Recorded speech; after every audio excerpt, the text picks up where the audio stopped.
नमस्कार, साफ संदेश से मैं अनिल कौशिक। दोस्तों, हम पहुंचे हैं अशोक सैनी के निवास स्थान पर। भारतीय जनता पार्टी के प्रदेश मंत्री अशोक सैनी आज बादरा पहुंचे हैं उनके निवास स्थान पर। सुबह से दोस्तों तांता लगा है लोगों के मिलने आने का। दोस्तों, दीपावली का समय है और इस समय राम राम करने के लिए दोस्त पहुंचते हैं। तो हम बात करेंगे अशोक सैनी से। नमस्कार अशोक जी। जी नमस्ते अनिल जी। तो दोस्तों, अशोक सैनी से जानेंगे उनके दिल की बात और कैसी रही दीपावली उनकी। तो अशोक जी, सबसे पहले जानेंगे, आप बादरा पहुंचे हैं, कैसी रही इस बार दीपावली आपकी? दीपावली बहुत बढ़िया रही, सभी के लिए बढ़िया रही, मेरे लिए बढ़िया रही। सभी के लिए दीपावली तो खुशियों का त्यौहार है, सबके लिए बढ़िया ही रहती है। आपका होम क्षेत्र है बादरा और सभी नेता, जैसा कि यहाँ प्रचलन है, शक्ति प्रदर्शन करते हैं, लोगों के साथ, अपने समर्थकों के साथ दीपावली की राम राम करने के लिए बाज़ारों में पहुँचते हैं। आपने अभी तक ऐसा नहीं किया? देखो, मैं तो एक तो आया कल शाम को ही हूँ। मेरा कार्य क्षेत्र थोड़ा बड़ा है और स्थानीय स्तर पे जो लोग यहाँ लोकल पॉलिटिक्स करते हैं वो जाते हैं, जाना भी चाहिए। मैं भी जब यहाँ लोकल जिम्मेदारियाँ मेरे पास थी तो मैं होली दिवाली यहाँ अपने साथियों के साथ, और मैं समझता हूँ कि ये कोई शक्ति प्रदर्शन करने का तो समय नहीं है, पर एक शिष्टाचार भी है हमारी एक लंबे समय से चल रही है परंपरा है। और ये अच्छी बात है कि जनप्रतिनिधि बाज़ार में निकलते हैं, सब लोगों से शिष्टाचार रामा श्यामा करते हैं, सुख दुख जानते हैं। तो एक अच्छी परंपरा है, मैं समझता हूँ कि ऐसा हम सबको करना ही चाहिए। अच्छा, 2 साल कोरोना काल के बाद अशोक जी, इस बार दीपावली की रौनक पूरे देश में देखी जा रही है और ज़बरदस्त तरीके से कल दीपावली के अवसर पर जिस प्रकार से पाकिस्तान भारत का मैच भी हुआ और ये बहुत बड़ी सौगात भारत के लोगों को मिली। और उधर ब्रिटेन में भारतीय मूल का एक प्रधानमंत्री बना है सुनक, ऋषि सुनक। तो एक प्रकार से दोहरी तीरी सफलता, खुशियाँ दीपावली के मौके पर देशवासियों को मिली है 2 साल कोरोना काल के बाद। इस पर क्या कहेंगे आप?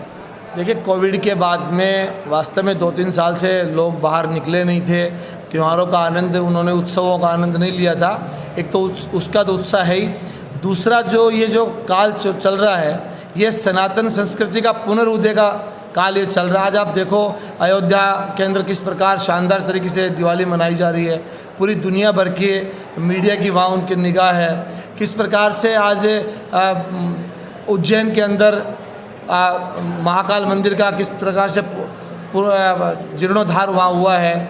और इसी प्रकार से चाहे वो इंग्लैंड हो, चाहे वो अमेरिका हो, आज अमेरिका की उपराष्ट्रपति भारतीय और सनातन संस्कृति की एक महिला है। उसी प्रकार आज इंग्लैंड के अंदर जिन्होंने हम पर 200 वर्षों तक राज किया और आज वहाँ एक सनातन संस्कृति का, एक हिंदू विचारधारा से ओतप्रोत व्यक्ति वहाँ आज प्रधानमंत्री बना है। और साथ ही भारतीय टीम ने पाकिस्तान पर विजय हासिल करके पूरे देशवासियों को जो दिवाली का तोहफा दिया है, ये निश्चित रूप से ये 21वीं सदी भारत की सदी है।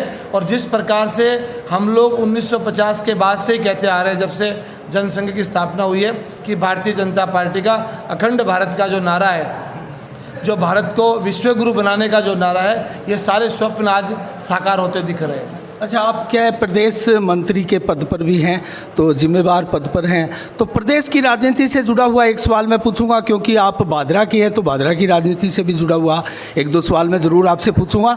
प्रदेश में किसके हाथ बागडोर सौंपने जा रही है भाजपा? वसुंधरा या फिर सतीश पूनिया या फिर कोई और?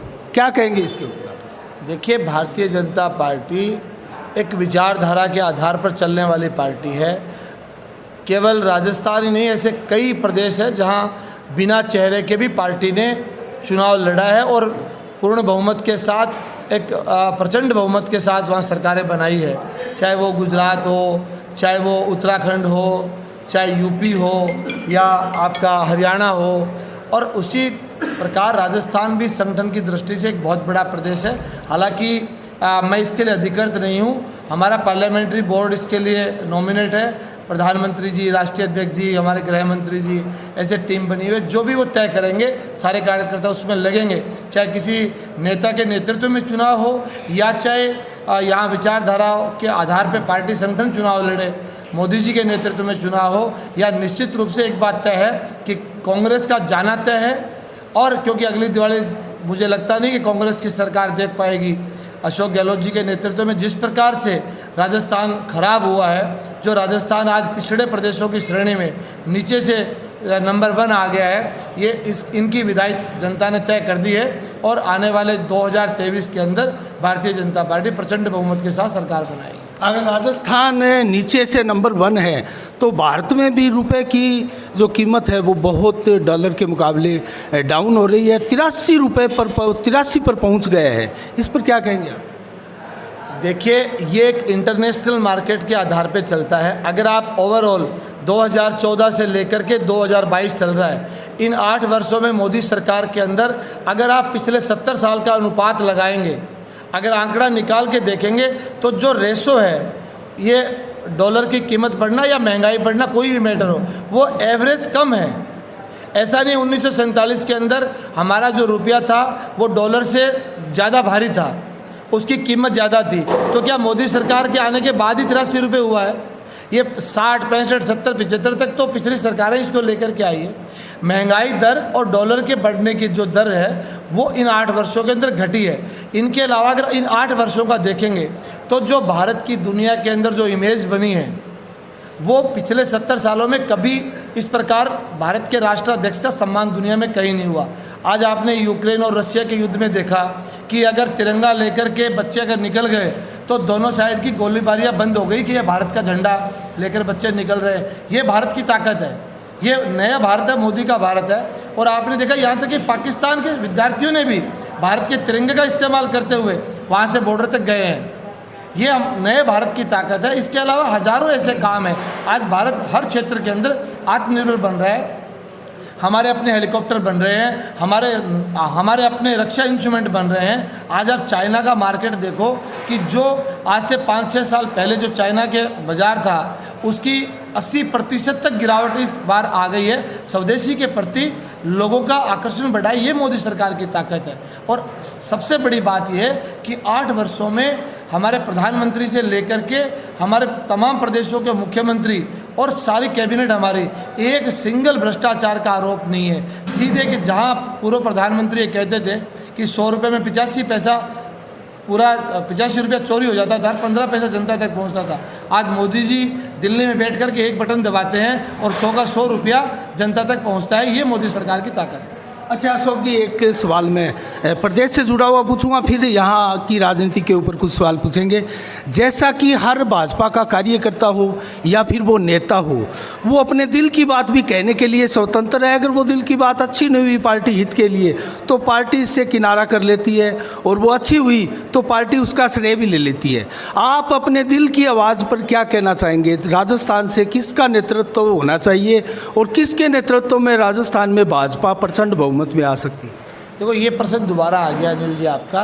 इस पे मैं अपनी बात पूछ रहा हूँ, पहले दिल की बात नहीं। मैं भारतीय जनता पार्टी का एक कार्यकर्ता हूं और मेरे दिल की बात केवल एक ही है, यहाँ किसी भी प्रकार से इस कांग्रेस की जो जन विरोधी सरकार है इसकी विदाई हो और इस प्रदेश के अंदर भारतीय जनता पार्टी का एक कार्यकर्ता मुख्यमंत्री बने। वो कौन बनेगा, ये काम केंद्र का है। चलो, आप अच्छे आंकड़ों की समझ रखने वाले नेता हैं राजस्थान के, आपसे ये सवाल हम नहीं पूछेंगे और कोई निकाल के भी आप कुछ देने वाले हैं नहीं। तो भादरा की राजनीति से अशोक जी हम आपसे जानना चाहेंगे, संजीव बेनीवाल बहुत बड़ा चेहरा है और जो दीपावली स्नेह मिलन का कार्यक्रम एक हुआ SP सिंह का, जिसमें 2 से 3 हज़ार लोगों की भीड़ उमड़ी थी VDS में, और जयदीप डूडी भी यहाँ भाजपा टिकट की दौड़ में चर्चाओं में शुमार है। तो आप क्या कहना चाहेंगे, कौन सा चेहरा आप अनुकूल मानते हैं क्षेत्र की जनता के लिए भाजपा के लिहाज से? देखो, निश्चित रूप से लोकतंत्र में कोई भी चुनाव लड़ सकता है और यहाँ एक नहीं बहुत सारे चेहरे हैं जो पार्टी के उम्मीदवार हो सकते हैं और अपनी अपनी दावेदारी करना चाह रहे हैं। अभी बहुत सारे लोग और पार्टी ज्वाइन भी करेंगे। हालांकि संजीव बेनीवाल जी हमारे यहाँ के पूर्व MLA भी हैं, यहाँ के स्थापित नेता है, लेकिन ये तय करना काम हमारे पार्लियामेंट्री बोर्ड का है। स्टेट की हमारी कोर कमेटी है, चुनाव संचालन समिति केंद्र के द्वारा एक निर्धारित कमेटी बनेगी और उसके अंदर सारे पैनल तैयार होगा और सर्वे के आधार पर टिकट पार्टी देती है।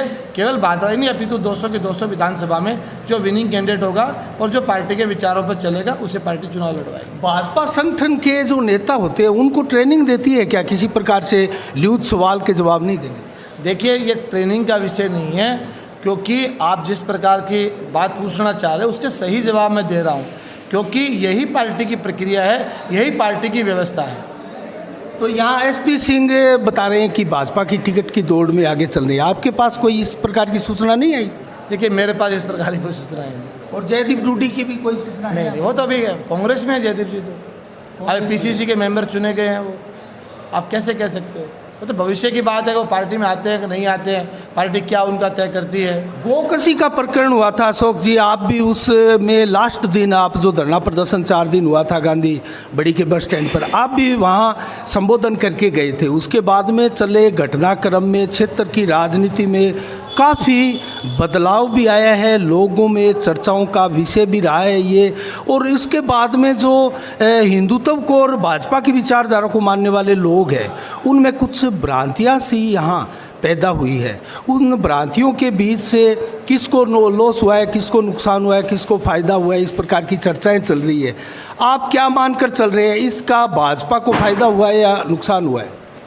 देखो, भारतीय जनता पार्टी का तो एक एक कार्यकर्ता जो समाज से जुड़ा हुआ कोई भी मुद्दा हो, चाहे वो गौ माता को लेकर के हो या कोई मानवीय हानि का कहीं मामला हो या किसी भी प्रकार की आपराधिक घटना हो या कोई अन्याय कहीं हो रहा हो, तो भारतीय जनता पार्टी का कार्यकर्ता मुखर होकर के उस बात को उठाता है। हमारे कार्यकर्ताओं ने, भारतीय जनता पार्टी परिवार ने, संघ परिवार ने गौ माता के साथ जिस प्रकार की ज्यादती यहाँ हुई, उनकी हत्या होकर के उनके मांस को बेचा गया, उसको लेकर के बड़ा आंदोलन यहाँ पार्टी और हमारे विचार के लोगों ने किया।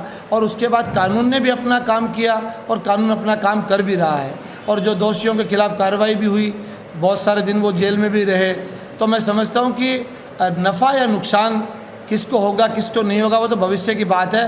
कम से कम भारतीय जनता पार्टी कोई भी कार्यकर्ता नफ़ा या नुकसान के लिए काम नहीं करता। हम सनातन संस्कृति को मानने वाले लोग हैं और भारत के अंदर गाय को हम सब लोग माँ मानते हैं, उसी को लेकर के हमने अपना काम किया। आपने बारीकी से देखा इस बार सारे प्रकरण को, इस मुद्दे पर संजीव बेनीवाल की भूमिका को आप कैसा मानते हैं? देखिए, संजीव जी ने भी एक सामाजिकता के नाते, क्योंकि वो वहीं गांव के थे, उनका जो लॉ एंड ऑर्डर को बनाने की जो व्यवस्था थी उसके अनुरूप उन्होंने एक रास्ता निकाला, जहां गलत को गलत भी कहा, सही को सही भी कहा। हर तरीके से उनकी भूमिका एक सराहनीय भूमिका रही।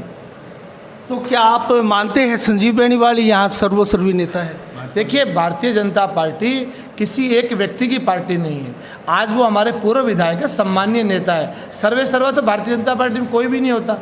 पार्टी का एक एक कार्यकर्ता अपना काम करता है, जिसको जो जिम्मेदारी मिलती है वो काम करता है। राष्ट्रीय अध्यक्ष अपना काम करता है, प्रदेश अध्यक्ष अपना काम करता है और विधानसभा में जाने वाले लोग अपना काम करते हैं। संगठन का हर दायित्ववान कार्यकर्ता अपना काम करता है। संजीव बेनीवाल जी भी यहाँ के हमारे सम्मानीय नेता है, पूर्व में विधायक रहे हैं, अभी वो पूर्व विधायक हैं। पार्टी उनको जो जिम्मेदारी देती है अपनी जिम्मेदारी वो पूरी करेंगे।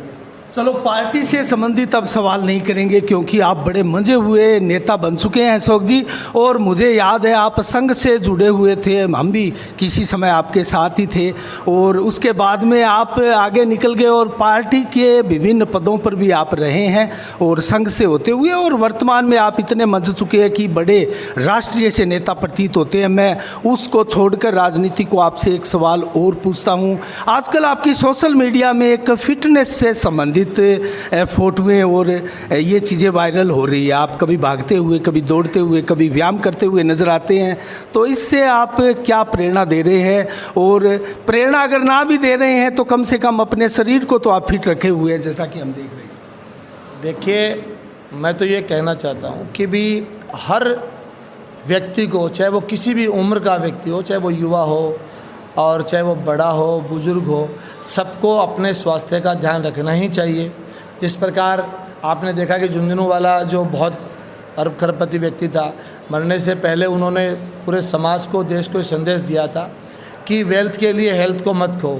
आप कितना भी राजनीति करो, कितना भी आप सामाजिक काम करो, कितना भी व्यापार में अपना समय दो, पर स्वयं के लिए 1 घंटा आपको निकालना ही चाहिए। और मोदी जी ने भी कहा कि देश के हर युवा को अपने आप को फिट रखना चाहिए। जितना हम स्वस्थ रहेंगे हमारा देश उतनी ही उन्नति करेगा। और मैं समझता हूँ कि एक जागरूक नागरिक होने के नाते मैं अपना स्वयं का ध्यान रखना हूँ और सभी को मैं आपके चैनल के माध्यम से ये कहना चाहता हूँ कि सबको अपना स्वास्थ्य का ध्यान रखना ही चाहिए, अपना शरीर का पसीना निकालना ही चाहिए। जैसे कांग्रेस में राहुल गांधी को 50 साल का बालक कहा जाता है, वैसे आप भी एकदम फिट चुस्त दुरुस्त है, तो क्या राज है अशोक जी बताइए। तो वो तो राज तो आप ही बता ही रहे हैं। मैं सुबह 1-1.5 घंटा पसीना निकालता हूँ और गम लेता नहीं हूँ, टेंशन रखता नहीं हूँ, मस्त रहता हूँ, अपना काम करता हूँ, अपने पार्टी के लिए 24 घंटे देता हूँ और ज़्यादा भविष्य की चिंता नहीं करता और पीछे बीती हुई बातों को दोहराता नहीं हूँ, वर्तमान में जीता हूँ। खान पान क्या करते हैं आप? खान पान तो जो सब खाते हैं उसमें खाता हूँ। ना कुछ तो अलग खाते होंगे ना, इसलिए तो फिर दाल रोटी, कुछ रोटियां कम खाते होंगे। फिर रोटी तो देखो कम खाता ही हूँ। सबसे नहीं, बड़ी प्रेरणा मिले युवाओं को, इसके लिए आप थोड़ा बताएं तो अच्छा लगे। सबसे जो मेरी बात है कि मैं सुबह जल्दी खाता हूँ और शाम को भी सूर्यास्त से पहले खाता हूँ और सो भी जल्दी जाते हैं और सोता भी जल्दी हूँ, जल्दी उठता हूँ। मैं समझता हूँ कि ये जो मैंने अपने ऋषि मुनियों से, अपने बड़े बुजुर्गों से जो सीखा है उसी को इम्प्लीमेंट कर रहा हूँ। आप सबको भी करना चाहिए। चलो बहुत बहुत धन्यवाद अशोक जी, आपने अच्छा जवाब दिए सवालों के, ज़्यादा कुछ तो नहीं निकाल के दिया। हम जानेंगे यहाँ उनके बड़े भाई भी हैं, दिनेश जी सैनी, वाइस चेयरमैन भादरा के, आनंद जी सैनी भी है। हाँ दिनेश जी, कैसी रही दीपावली? बहुत बढ़िया दीपावली रही। और अनिल जी, मैं आपके चैनल के माध्यम से और पूरे क्षेत्रवासियों को दीपावली की हार्दिक शुभकामनाएं देता हूं। अच्छा, बहुत बहुत धन्यवाद आपको, बहुत बहुत बधाइयाँ। कमल सैनी भी है यहाँ, शतरंजी शर्मा भी है। कमल जी क्या कहेंगे आप? अच्छा, आप कुछ नहीं कहेंगे, हम जानेंगे। यहाँ और भी लोग बैठे हैं, गोपाल कौशिक यहाँ बैठे हैं। हाँ गोपाल जी, कैसी रही दीपावली आप? दीपावली बहुत बढ़िया रही, सभी के लिए आनंद का त्यौहार थी। सभी प्रदेशवासियों को दीपावली की बहुत बहुत राम राम। आजकल आप भी भादरा के प्रवासी हो चले हैं, कभी चूरू कभी जयपुर, और भादरा में कम दिखाई देते हैं, क्या कहेंगे इस पर? नहीं, प्रवासी की बात नहीं है, पार्टी ने जो दायित्व दिया है उस दायित्व के चलते प्रवास पे रहना पड़ता है, वो हमारा काम है भाई साहब। राजकुमार जी, जागर मंडल अध्यक्ष आप बाजियों के, कैसी रही दीपावली आपकी? दीपावली बढ़िया थी, भादरा क्षेत्र की दीपावली बढ़िया रही। दीपावली की सभी भादरा क्षेत्रवासियों को हार्दिक शुभकामनाएं। चलो यहाँ बड़े भाई विराजमान है अशोक जी के। हाँ मनोज जी, भारतीय जनता पार्टी के कार्यकर्ता भी हैं, उपाध्यक्ष भी है, आप क्या कहेंगे, कैसी रही दीपावली आपकी? दीपावली बहुत बढ़िया रही और क्षेत्र में शांतिपूर्ण रही, कोई अप्रिय ना कोई अप्रिय एक आधी छुटपुट घटनाओं छोड़ के। क्योंकि व्यापार जगत से आप जुड़े हैं, 2 साल कोरोना का रहा, तो व्यापार जगत में इस बार कैसा देखा जा रहा है इस दीपावली को? कुल मिला के व्यापार जगत में बढ़िया रहा, मार्केट में अच्छी खरीदारी हुई लास्ट 2-3 दिन में और अच्छा सब कुछ अच्छा देखने को मिला। अच्छा देखने को मिला। चलो बहुत बहुत शुभकामनाएं आपको। जगदीश जी गर्ग हमारे सामने हैं, जगदीश जी से जानेंगे। जगदीश जी, कैसी रही दीपावली आपकी? बहुत अच्छी रही अनिल जी। कोविड के 2 साल के बाद में है ये त्यौहार दीपावली का बहुत अच्छा रहा, बाज़ार के लिए भी अच्छा रहा। और दीपावली की सभी क्षेत्रवासियों को शुभकामनाएं देता हूं और बहुत बहुत बधाई हो। अच्छा, 2 साल जो कोरोना काल के बीते, क्योंकि जी। आप व्यापारी भी हैं, व्यापार जी, जगत जी, से जी, जुड़े हुए हैं, जी। तो वो फिर इस लिहाज से कैसा मानते हैं अब? अच्छा ज़बरदस्त रूप से यहाँ व्यापार हुआ है या फिर? बहुत अच्छा ज़बरदस्त रूप से हुआ है। 2 साल के अंदर जो कोई भी फेस्टिवल है या क्या, उस हिसाब से व्यापार प्रभावित हुआ है, उस हिसाब से क्या है कि इस साल के अंदर बहुत बढ़िया दीपावली पे क्या है कि व्यापार रहा है। सभी व्यापारी भाइयों के चेहरे पे खुशी है। चलो बहुत बहुत शुभकामनाएं जगदीश जी आपको। यहाँ तेजपाल जी पूनिया हैं। तेजपाल जी, कैसी रही दीपावली आपकी? बिल्कुल अनिल जी, बहुत बढ़िया रही और सभी भादरावासियों को दीपावली की शुभकामनाएं। जय श्री राम। तो आप इस बार बाजार में रामनवमी करने के लिए नहीं गए अपने नेता के साथ, कोई विचार है? नहीं, भाई साहब तो कल शाम को आए थे और यहीं रामनवमी करने लगभग सारे भादरा के लोग यहीं आते हैं, सुबह से शाम तक आते हैं और कल भी आएंगे। आज सूर्य ग्रहण का वो मामला चल रहा है तो रामनवमी कल भी होगी। अच्छा, कल। हाँ। चलो बहुत बहुत शुभकामनाएं आपको।